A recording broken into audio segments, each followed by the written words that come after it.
ba na kapag naputol ang buntot ng butiki, ito'y tumutubo ulit? Ang mga lizard o mga butiki ay may ability na tinatawag na autotomy. Ito yung kakayahan nilang i-self-amputate yung kanilang buntot. Ito din yung kanilang defense mechanism laban sa mga predators at threats.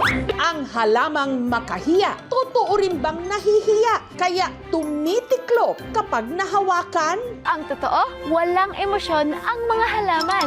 Nagkakaroon ng electrical signal na mabilis na dumadaan sa halaman. Eh ang langit, ang tunay palang kulay, violet? Ang ilaw na nanggagaling sa araw ay nagta-travel papunta sa Earth in waveform. Red ang may pinakamahabang wavelength at violet naman ang may pinakamaikli. Maaaring mas maraming blue light ang nilalabas ng araw kesa sa violet light. Pangalawa, nag-a-absorb ang upper atmosphere natin ng violet light bago pa ito makarating sa atin. At pangatlo, ang mata natin ay mas sensitive sa blue kesa sa violet. Ilan lamang yan sa mga paliwanag ng content creator na ito na nakikilala sa kanyang mga patrivia sa science. Siya ang 24 anyos na si Lance. This is Lance! Lance na mula sa acronym ng kanyang pangalan na Luis Ann Nagal. Alam niyo ba kung anong deadliest animal sa buong mundo? Huwag na raw magtaka kung bakit karamihan sa kanyang content tungkol sa mga hayop. Si Lance kasi, 5th-year veterinary student mula sa Cavite State University. Karamihan sa mga animal bites ay nangyayari kapag hindi tama yung pag-approach nating mga tao. Isa sa mga una niyang video na nag-viral ang kanyang vlog tungkol sa stray dogs. Pinakilala ko po sa kanila sino ba yung mga CVSC dogs and they're very friendly po kasi. I think nag-click din siya kasi ang audience po that time is yung the student din within our campus. Hindi ko po na-expect na papanoorin po siya ng mga kaibigan ko, family. So, sobrang natutuwa din po ako kapag naririnig ko na, uy, pinapanood ka ng anak ko. Lagi ko pong sinasabi na dapat safe sa kabataan yung mga contents natin. Si Lance, achiever sa eskwela. Bukod sa pagiging scholar, swimmer-athlete din. Lahat ng kanyang pagsisikap, alay daw niya sa kanyang amang OFW. Lumaki po ako na hindi namin siya kasama kasi marami din pong nagsasabi na, baka pag nag-start ka content creation, ganyan, kalimutan mo na yung pag-aaral mo. Yung pag-aaral po talaga is sobrang big deal siya para sa akin. Sorba na lang yung eagerness ko na makapagtapos ako and to always do better, to always make them happy, to always remind them na mahal ko sila, na parang kahit na mabigyan ako ng pagkakataon, pumili ulit ng magulang sila at sila pa rin yung pipiliin ko. Nitong nakaraang taon lang, nagsimulang mag-content si Lance sa mga nagtataka kung paano niya nagagawang pagsabayin ang pag-aaral at paggawa ng reels. Meron daw siyang katuwang.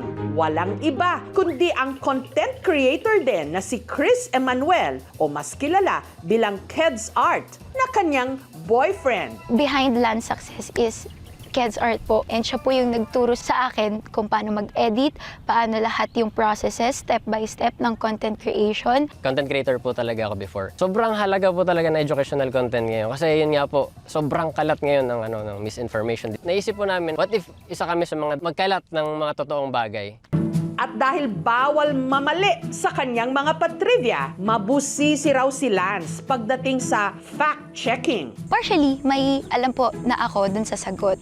So, i-research ko po siya. Minsan double check ko po dun sa professor. Double checking din po online sa credible sources. Parang gano'n. Kasi nandun din naman lahat. Pero you have to know kung saan ka pupuntang websites na tama. Pero minsan na rin siyang may kinaharap na issue tungkol sa tinatawag na toxic positivity. Katulad nung gumawa siya ng vlog sa kasagsagan ng oil crisis, bunsod ng gyera sa Middle East. Kinuha po namin yun kasi gusto ko rin sanang i-correlate siya sa buhay. Parang gano'n. So, parang naging insensitive po ako dun sa part na yun kasi medyo na-lost track ako na it's a political issue. Titake ko na din yung chance para mag-sorry and I deeply acknowledge my mistake. Pero kamakailan lang, naging paksa ulit siya online. Sa pagkakataong ito naman, pinupuri siya sa kanyang educational at wholesome content. In order to be successful, you have to take good care of yourself too. Pero ito'y matapos siyang ikumpara sa ibang content creators. Let's stop comparing a person to other person. Hindi ko po gusto na i-up niyo po ako habang binababa po yung iba. So, nasasaktan po ako dun sa mga ganong bagay and hindi rin po siya maganda. Ayon sa datos ng Philippine Statistics Authority, isa sa 5 Pinoy na edad 10 hanggang 64 hirap umunawa sa kanilang mga nababasa. Ibig sabihin, marami sa ating mga kababayan may problema sa reading comprehension. Samantala, ayon naman sa datos na inilabas ng digital company na Kipios nung nakaraang taon, tinatayang nasa 98 million na mga Pilipino ang gumagamit ng social media o katumbas ng mahigit 83% ng kabuuan nating populasyon. Kaya't importante na ang klase ng content na kanilang nababasa hindi lang nakakaaliw, kundi nakakadagdag din sa kanilang kaalaman at pag-intindi sa kanilang nababasa. Karamihan ng mga iguana dito hindi takot sa mga tao. Isa pa sa mga umuusbong na educational content creator ngayon, ang lalaking ito na laging may patch sa ilong, konyo magsalita at may dating. Narito tayo sa Paki, Laguna, bahagi ng Sierra Madre, para i-document ang pag-aabuso at paninira sa ating kalikasan. Ang isa sa pinakapumatok niyang reels, ang kanyang animal encounters abroad. Ang hayop na to ay kumakain ng sariling niya. Ito nga pala ang giant Galapagos tortoise. And actually, siya ang hero ng buong forest dito. Santa Rosa, Galapagos. Kagaya na lang ng kanyang travel vlog sa Galapagos Island sa Ecuador sa South America. I went to Galapagos last time. Ito yung biodiversity hub talaga. Makikita mo in real life yung mga nangyayari sa ecosystems and how animals interact with people. Yung mga hayop doon ay actually sobrang close sa mga tao. Sa pag-travel ko sa buong Latin America, na-realize ko na ang mga tao doon, ang tingin nila sa mga hayop ay part lang ng community.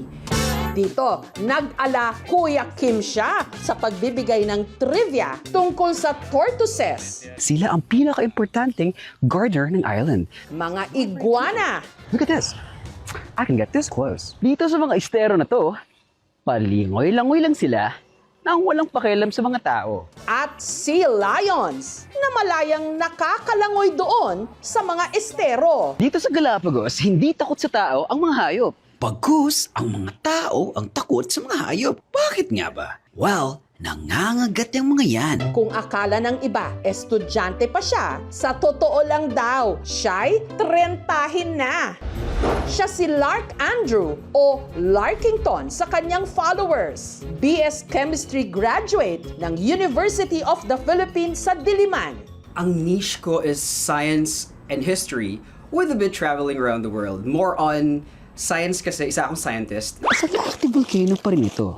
Kaya itong mga tipak ng bato ito ay actually mga lava. Ang ating layunin ay gawing mainstream ang science and mathematics.